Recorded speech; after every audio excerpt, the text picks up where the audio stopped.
Speak Up Indonesia. Pioneers, balik lagi sama saya Stefan Tambayong di Speak Up Indonesia.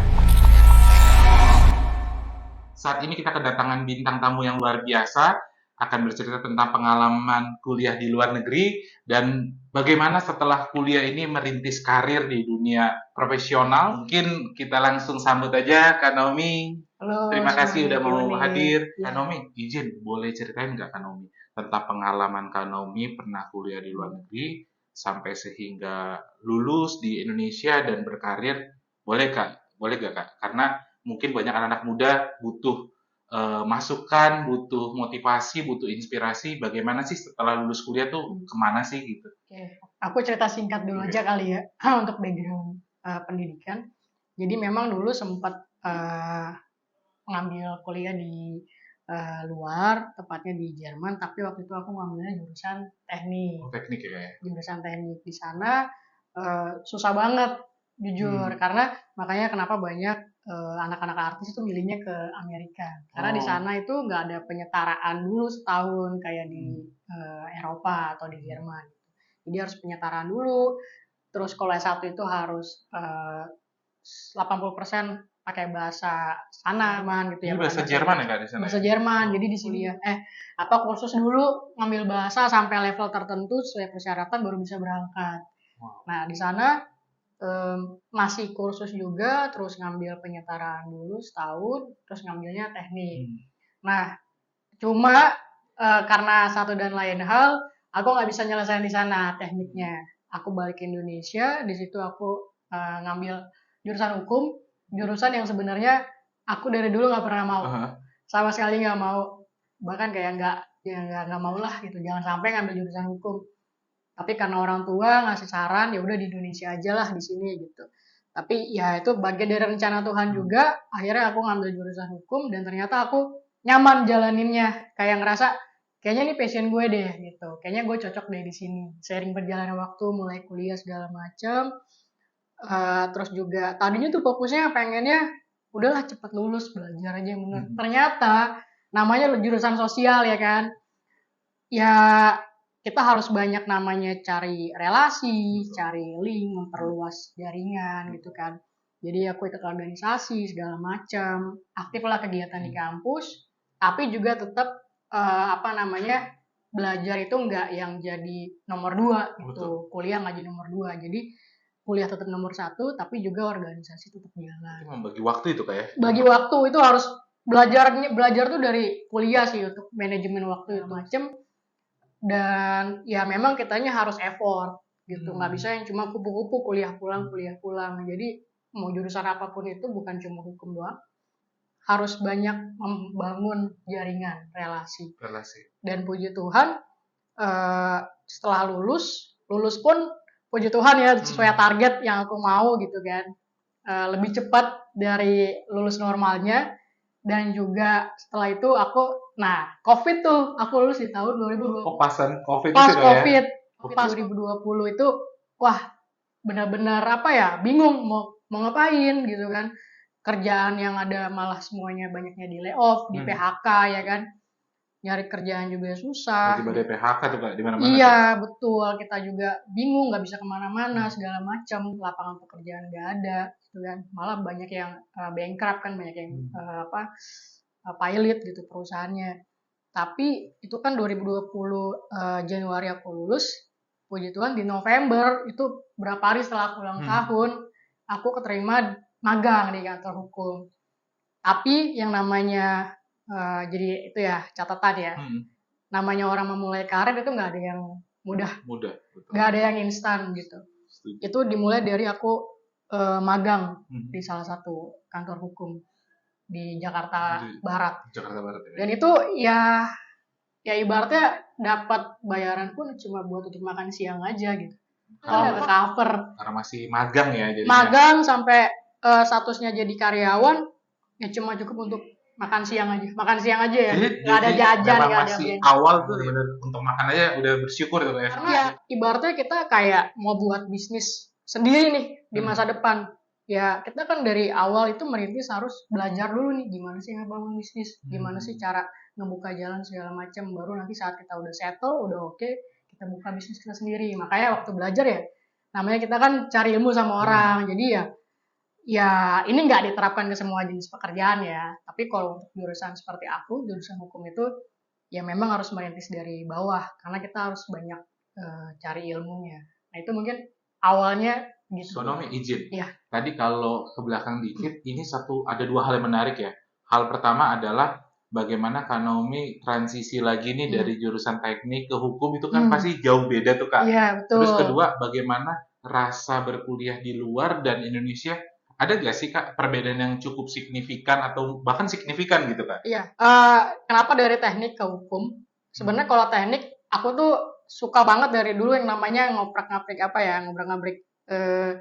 kayak barang-barang elektronik, betul. handphone kayak gitu, gadget. Aku tuh seneng banget gitu, kayak kotak-katik gitulah gitu. Cuma ternyata aku suka prakteknya doang, tapi teorinya fisika, apalagi di sana, wah itu mau mati sih rasanya beneran. Karena satu, kita belajar di sini aja ya di SMA lah katakan belajar pelajaran fisika atau pelajaran apapun pakai bahasa kita sendiri yang native kan susah.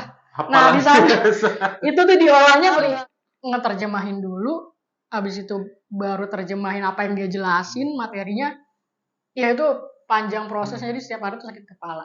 Tapi poin plusnya adalah di sana tuh benar-benar diajarin untuk fight, gimana ya persaingan itu keras gitu, nggak ada yang namanya santai. Nggak santai, ada waktunya, cuma di saat kita harus fokus belajar ya belajar. Kayak gitu bedanya. Kalau di sini dari dosennya semua, ini sorry ya bang, saya bukan mendiskreditkan budaya kita, cuma kalau di sini kan dosen telat, mahasiswanya telat. Kalau datang ke kampus itu kayak pertama kali dewan aku mulai kuliah di sini ngambil hukum, itu tuh aku kayak bingung, ini mana sih udah jam segini ada perbedaan. Iya, itu kayak aku kesel di situ. Ternyata lama-lama ya itulah, bener ya, pergaulan yang buruk menurut baik. Yang tadinya aku nonton jadinya ngaret juga jadinya. Dan itu berpengaruh ke semua elemen. Benar. Oh jadinya Kak Naomi izin, berarti itu ada perbedaan masalah ketertiban waktu dan juga ya pasti di sana ya dari bahasa juga mengalami kesulitan, tapi ya memang ada plus minusnya Kak ya. Betul. Kak, kira-kira untuk teman-teman pionir yang nonton, gimana sih Kak dalam mencari kerja ini kan tadi Kakak singgung ya dimulai dengan gaji kecil. Bagaimana sih memotivasi diri saat mungkin teman kita yang selulusan sama tapi kok udah langsung posisinya bagus, dapat gaji yang bagus, bagaimana memotivasi diri untuk tetap tekun di kerjaan kita gitu. Kalau yang aku pelajarin ya, kenapa orang langsung bisa dapat kerjaan yang bagus? Ya pasti kan pekerjaan itu koneksi bisa jadi, cuma ya hukum seleksi alam tuh pasti ada gitu. Ya. Mau kita punya maksudnya backingan sekuat apapun, tapi di dunia pekerjaan kan kita butuh yang bisa lo kerjain gitu. Ternyata dia nggak bisa ya dia akan tersisih juga gitu. Mungkin dapat kesempatan tapi kalau nggak bisa belajar ya tetap aja pasti akan tersisih juga. Nggak semuanya kayak gitu. Ada kok yang dia mulai pekerjaan startnya udah bagus. Betul. Karena memang balik lagi pada saat dia belajar kuliah, pada saat dia sekolah dia benar-benar ekstra. Fondasinya dibangun Fondasinya dikuatin gitu. Jadi nggak usah iri sih. Intinya semua orang tuh punya prosesnya masing-masing gitu. Ada yang prosesnya di awal mudah, ada yang proses di awal susah tapi di happy ending. Betul. Ada yang susahnya lama banget, di akhirnya baru dapat yang dimau. Jadi beda-beda semua. Yes, ya, jadi nggak apa-apa ngelihat orang lain, maksudnya jadi pacuan gitu kan, tapi jangan buat kita kecil diri. Sosial tuh Kak, jadi bikin kita insecure ngelihat teman lah udah jauh lebih sukses atau seperti apa. Tapi tugas kita adalah ya kita menyesuaikan diri kita sendiri karena semua orang punya jalannya masing-masing. Dan mungkin yang perlu kita kuatkan adalah fondasi kita ya Kak ya. Betul. Mungkin bisa gak Kak buat mungkin tips-tips anak muda yang baru lulus kuliah dalam mencari pekerjaan maupun baru merintis karir, ada gak sih Kak 2-3 tips nih yang buat anak-anak muda jadi pedoman lah? 2-3 tips ya? Apa ya?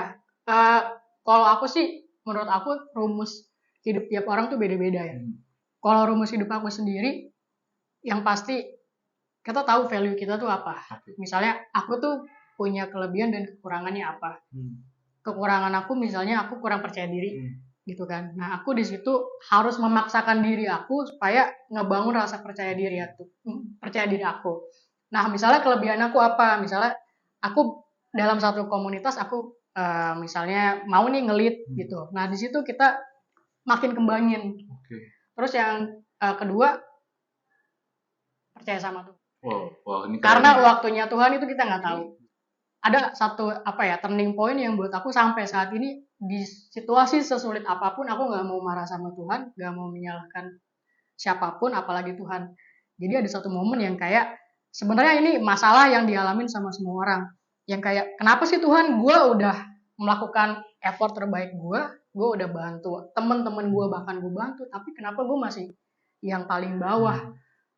Ternyata saat aku mengeluh, aku marah sama Tuhan, gak berapa lama Tuhan ngejawab apa yang aku marahin. Wah ternyata ini ya yang mau Tuhan kasih. Di saat itu aku langsung kayak nyesel banget. Kayak kenapa gue harus marah sama Tuhan? Kayak sabar aja gitu. Betul. Semua pasti ada waktunya. Jadi jangan pernah mengeluh.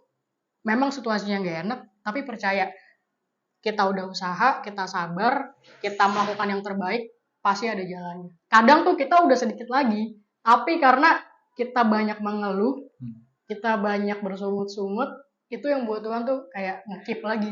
Oh lu belum layak deh dapetin. Wow, ini bagus nih buat teman-teman nih. Jadi mengeluh mungkin di dalam diri kita wajar, manusiawi, tapi jangan hidup dalam terus-terusan dalam ngeluh. Itu lebih baik memotivasi diri dan tetap bersyukur kepada Tuhan, sehingga aura positif, pikiran positif keluar ya Kak. Iya, betul. Dan bisa menjadikan motivasi kita untuk bisa lebih lagi. Buat teman-teman pionir yang nonton di rumah, semoga ini bisa bermanfaat. Jangan lupa like, comment, dan subscribe. Salam pemuda Indonesia bersinar. Merdeka! Speak Up Indonesia!